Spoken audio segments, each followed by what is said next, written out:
नमस्कार, आप देख रहे हैं बिहार तक और आपके साथ मैं हूं ऋचा शर्मा। बिहार में प्रेशर में काम कर रहे हैं डॉक्टर्स को लेकर एक रिपोर्ट सामने आई जिसने सबको चौंका कर रख दिया।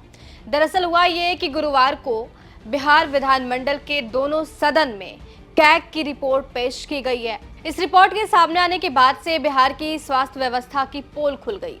भारत के नियंत्रक एवं महालेखा परीक्षक यानी कैग के रिपोर्ट में ये बात सामने आई कि बिहार में डॉक्टर और पैरा मेडिकल स्टाफ के आधे पद खाली हैं। सबसे पहले आपको बताती हूँ कि ये कैग रिपोर्ट क्या है यानी CAG रिपोर्ट क्या है और ये कैसे काम करता है।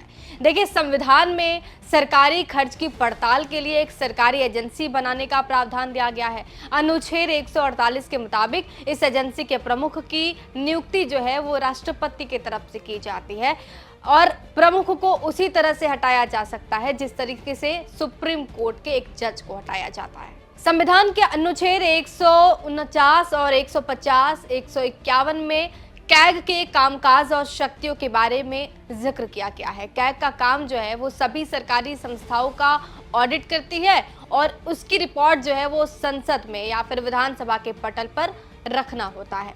वर्तमान में कैग दो तरह से ऑडिट करता है। पहला है रेगुलेटरी ऑडिट और दूसरा है परफॉर्मेंस ऑडिट।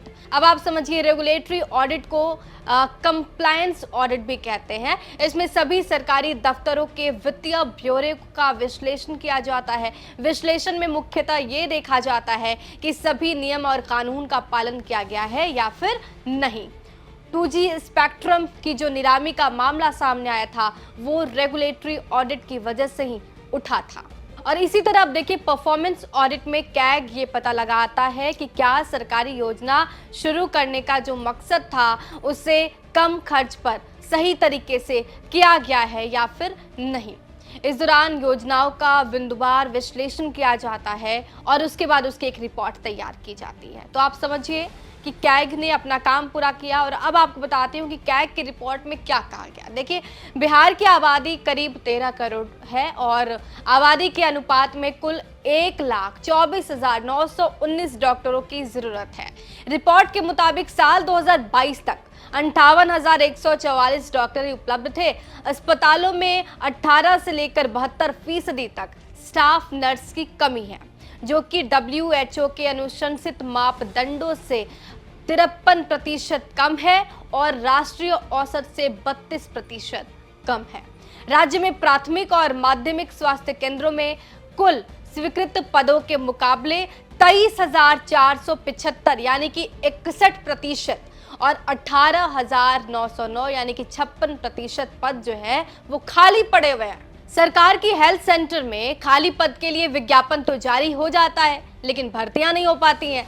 CAG की रिपोर्ट में यह भी खुलासा हुआ है कि अक्टूबर 2019 से जनवरी 2021 तक 24,496 पोस्ट के लिए विज्ञापन निकाले गए, जिसमें 13,340 जो पद है वो खाली रह गए।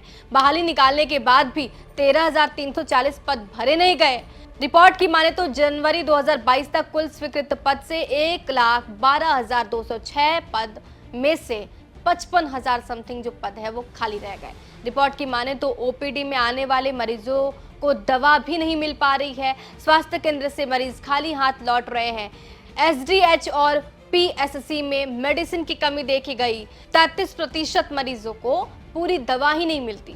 मतलब स्वास्थ्य विभाग की पोल खोलती हुई एक रिपोर्ट सामने आई, जिसके बाद से अब विपक्ष के लिए ये सबसे बड़ा मुद्दा बन गया है। 53% मतलब आधे से ज्यादा डॉक्टर्स की कमी है।